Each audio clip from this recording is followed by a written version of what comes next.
So I really want to highlight on this first thing as the first tip I will give you for the summer is work on your content. A lot of people actually come to ANKA because they want visibility. And once again, we have shown you multiple times of our content. Even if we gave you twice the visibility, you're only more likely to sell 0.3% more. So it's not where the game is. What makes the visibility not convert into sales is the quality of the content.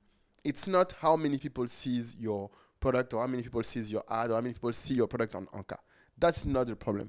And to be very transparent, a good content will convert on all platforms. And that's something that you need to realize, that the functionality, the quality of your content is a function of how well you know your customers. It's not even a function of how much money you spend on it.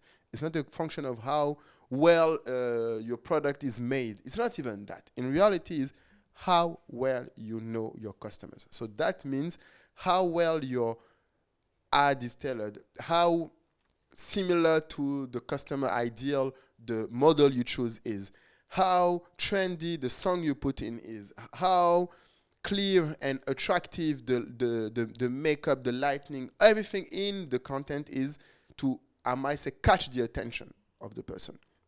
So I would just do a focus on the content, just be very clear. That's the first big tip for your summer is, first, your content should be something that is catching the eye, catching the attention. Because a lot of people focus too much on making a long content, very elaborate one. Doesn't make sense. For the summer, whether you're selling a dress or you're selling to people that want to come to, let's say, Nairobi for your Airbnb, your content needs to be sweet, short, and catch the attention. It doesn't need to be exhaustive. It's not, you're not supposed to show everything or to try to make a content that is the most complete possible. You're better off having 10 pieces of content a week than having one big piece of content of 1 hour a month. So it's better to iterate, do short and multiple content so that you can test. And it needs to be eye-catching. So the first thing you should think about when you do a content is, how am I going to stop people dead into their scrolling? Because that's all people do. We all scroll. So how do you stop the scrolling?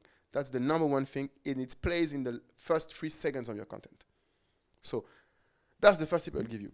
Another tip that I can give you is your content should play to your friends. So for instance, I see a lot of brands, for example, that I mentioned that are coming and saying, oh, my new products are not getting as much traction. I think sometimes you guys, and we keep repeating it, underestimate how much content you can do with your old product.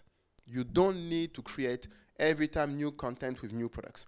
It's a good thing to do so, but I think a good ratio to have is you should create for each new content for your old product, you should create one new product for your, one content for your new product. You should never do only content for your new product without doing also content on your best-selling product. And why will I explain that? Because a best-selling product is a product that has shown its ability to convert and its ability to get people to buy. So you need to keep investing in that. Like, would you invest in something that has already given you money back or invest in something unproven? You should do both, always. And another thing to keep in mind when you do content for a bestseller that is very important for me is you can reuse your old content, never be ashamed of it. Most of the time, only 4% of your followers see what you post. So repost things that worked. And then you can also iterate on it. You can do a stitch, like that's something that exists now on social media, when you can do an old video that works well in the beginning and add to it a new video or something new on the content or on the product. That's an example of something you can do. So content needs to catch their attention. You should do a lot of them. You should do all product. And last but not least on your content that I think is important for most people to do is I've seen too many times, especially on products that are more services, for example, like tourism, you should make sure that your content is something that gets people to move. It should not be something that only gets them to consume. You should push people. The minimum bar of a content should be people should share it around them. The minimum bar of a good quality content is it catches the attention and people want to share it. Then they can comment it, or even better, they can click on it and go to your platform or your ANKA Pay link in your DM, etc. So the first step is getting people to watch. The second step is to get them to share, comment, or at least DM you. And ultimately, then you get them to sell. And I feel like if you keep that in mind when you start your content, you're going to do better content all the way, because you will optimize for something that is engaging. And that's the key word that you hear everywhere on social media. It's true also on ANKA Marketplace, and it's going to be true also on the Airbnb platform, everywhere. When you make content, may it be a picture or a video, it needs to be something that creates the intention of people to act on it. If you create things that only get, I might say, a like, which is sometimes what people think about, it's insufficient to actually get to the sales level.